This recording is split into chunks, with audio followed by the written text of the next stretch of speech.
मैया सदगुरुदेव भगवान पिछली बार मैंने प्रश्न किया था और घूंघट लिया था तो वो वीडियो बहुत ज्यादा वायरल हो गई थी।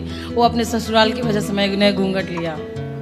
नहीं तो हम आपके रिश्ते में जेठ तो लग नहीं रहे हैं, तो हमारे आगे घूंघट लेने की जरूरत तो है नहीं। वो वीडियो वायरल हो जाती है ना तो हमारे परिवार के लोग बहुत ज्यादा अच्छा, इसलिए आप शक्ल नहीं दिखाना चाहते? जी, पिछली बार भी ऐसा ही हो गया तो था। गुप्त सवाल है आपका, बताओ। गुरुदेव भगवान। राधे राधे दोस्तों, इस चैनल पर आपका स्वागत है। दोस्तों, लिव इन को लेकर अनिरुद्ध आचार्य जी की जो निंदा हो रही है उसके बारे में यह महिला अनिरुद्ध आचार्य जी से कुछ सवाल कर रही है। तो बने रहे वीडियो पे, देखते हैं ये महिला अनिरुद्ध आचार्य जी से क्या सवाल करती है। वो अभी देखते हैं, आपकी निंदा होती है तो गुरु की निंदा से हम कैसे बचे? देखो, निंदा कौन कर रहा है, किस बात के लिए कर रहा है? गुरु जी यही कह रहे हैं कि बेटा, लड़की और लड़कों को चरित्रवान बनना है। हमने ये बात कह दी तो समाज पूरे देश में हल्ला हो गया कि अनिरुद्धाचार्य जी ने किया लिव इन का विरोध, है ना। और एक न्यूज चैनल में एक महिला बैठ के पंचायत लगाती है और वो महिला खुद कहती है कि मैं घर के अंदर डबल हूं और घर के बाहर सिंगल हूं। अब ये लोग हमें गलत ठहराने में लगे हैं, सोचिए। और गुरुदेव वो जो स्वयं अपने मुंह से कह रही हैं कि हम बाहर सबके लिए सिंगल हैं, हमें आप सिंगल ही समझिए, वो लोग हमें गलत ठहरा रहे हैं जो ऑलरेडी उनका अंतरात्मा खुद कह रही है कि नहीं जी, खुद ही गलत है। अब ऐसे लोग तो विरोध करेंगे। चोर को चोर कह दिया ना, सारे चोरों को मिर्ची लग गई और जैसे कीड़े बिलबिला के ऊपर आ गए। और सदगुरुदेव भगवान, जैसे हम भी आसपास देखते हैं, हम भी एक औरत है, लेकिन हम आसपास ऐसे बहुत औरत और लड़की को देखते हैं ऐसा करते हुए, तो कैसे वो लोग अपने आप को बोलते हैं कि आजकल लिव इन सही है और महाराज जी ने गलत बोल दिया? वही मैया, जो लोग गलत थे ना उन्हीं को मिर्ची लगी है जी। वही परेशान। जो सही समाज थी वो उन्हें कोई दिक्कत नहीं जी। जो लड़कियां सही थी, जो लड़के सही, उन्हें क्या दिक्कत है?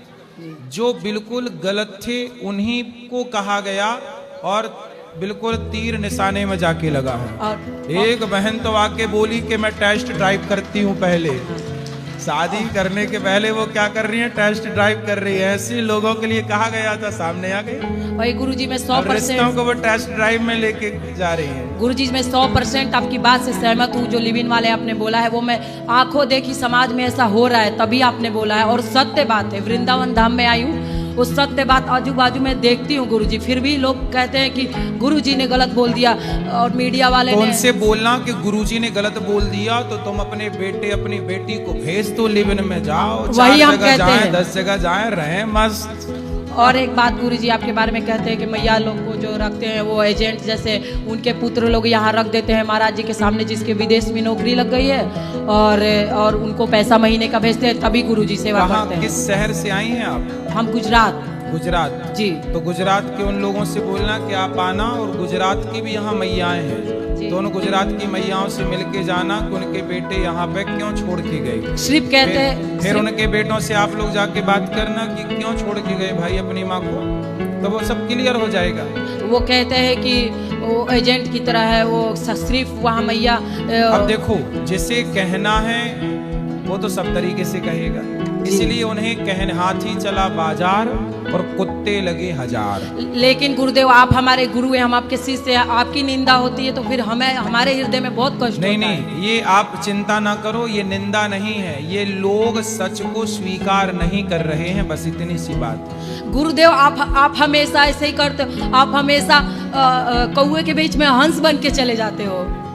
अब क्या करे, कौओं की झुंड ज्यादा है। हाँ। तो हंस को निकलना तो पड़ेगा। अब हंस ना निकले तो कौआ ही कौआ हो जाए। तो हंस को निकलना पड़ेगा और हंस को बोलना भी पड़ेगा। और उन कौओं को लगता है कि हम कौए, हमारा रंग ही काला, हम ऐसे ही है, तो वो भी वैसे ही हैं। अभी क्या है, बारिश चल रही है ना, तो मेंढकों का भी टाइम चल रहा है टर टर करने का। तो अभी उनका सीजन है, अभी टर्राने का क्या चल रहा है, सीजन। अभी बारिश है ना, तो सीजन मेंढकों का है। और गुरुदेव, इसलिए जब मेंढक बोलते हैं तब हंस अभी चुप रहता है कि तभी जी। डरा लो।